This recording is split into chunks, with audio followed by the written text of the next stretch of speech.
शनैश्चर कृत श्रीनरसिंहस्तुतिः। सुलभो भक्तियुक्तानां दुर्दर्शो दुष्टचेतसाम् अनन्यगतिकानां च प्रभुर्भक्तैकवत्सलः। सुलभो भक्तियुक्तानां दुर्दर्शो दुष्टचेतसाम् अनन्यगतिकानां च प्रभुर्भक्तैकवत्सलः। शनैश्चरस्तत्र नृसिंहदेवस्तुतिं चकारामलचित्तवृत्तिः। प्रणम्य साष्टाङ्गमशेषलोक किरीटनीराजितपादपद्मम्। श्रीशनिरुवाच यत्पादपङ्कजरजः परमादरेण संसेवितं सकलकल्मषराशिनाशम् कल्याणकारकमशेष निजानुगानां सत्वं नृसिंहमहिदेहि कृपावलोकम्। सर्वत्र चञ्चलतया स्थितया हि लक्ष्म्या ब्रह्मादिवन्द्यपदया स्थिरयान्यसेवी पादारविन्दयुगलं परमादरेण सत्वं नृसिंहमयि देहि कृपावलोकम्। यद्रूपमागमशिरः प्रतिपाद्यमाद्यम् आध्यात्मिकादिपरितापहरं विचिन्त्यम् योगीश्वरैरपगताखिलदोषसङ्घैः सत्वं नृसिंहमयि देहि कृपावलोकम्।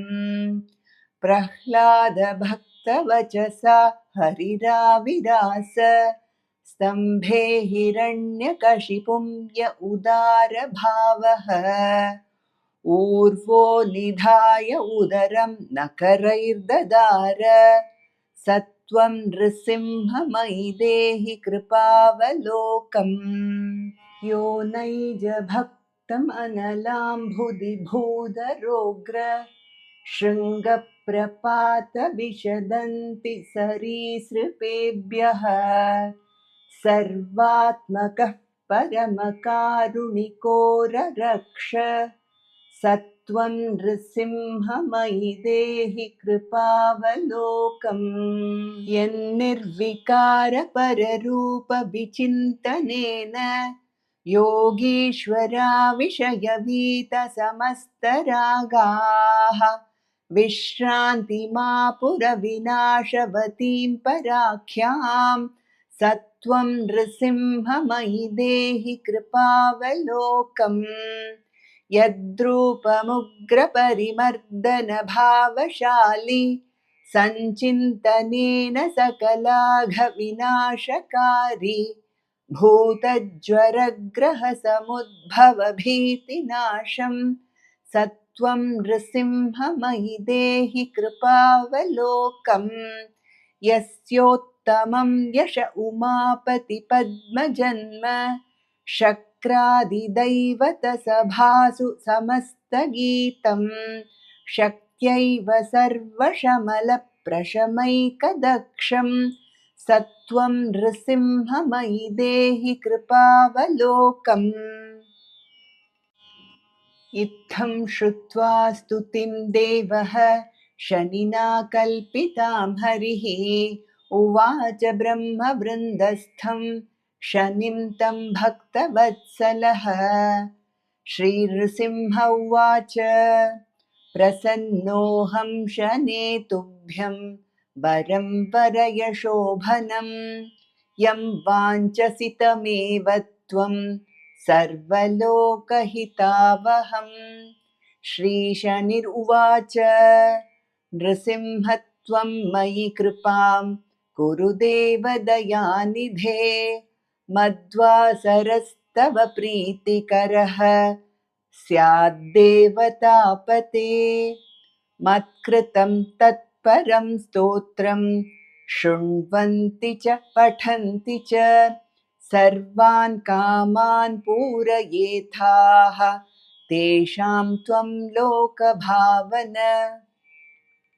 श्रीनृसिंह उवाच तथैवास्तु शनेऽहं वै रक्षो भुवनसंस्थितः भक्तकामान् पूरयिष्ये त्वं ममैकं वचः शृणु।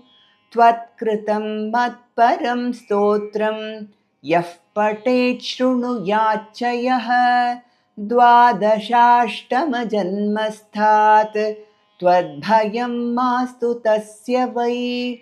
शनिर्नरहरिं देवं तथेति प्रत्युवाचः ततः परमसन्तुष्टाः जयेति मुनयो वदन्।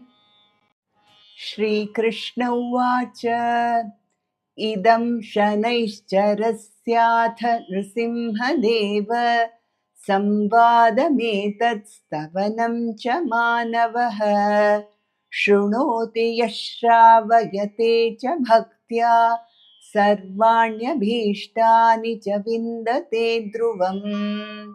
इदं शनैश्चरस्याथ नृसिंहदेव संवादमेतत्स्तवनं च मानवः शृणोति यः श्रावयते च भक्त्या सर्वाण्यभीष्टानि च विन्दते ध्रुवम्।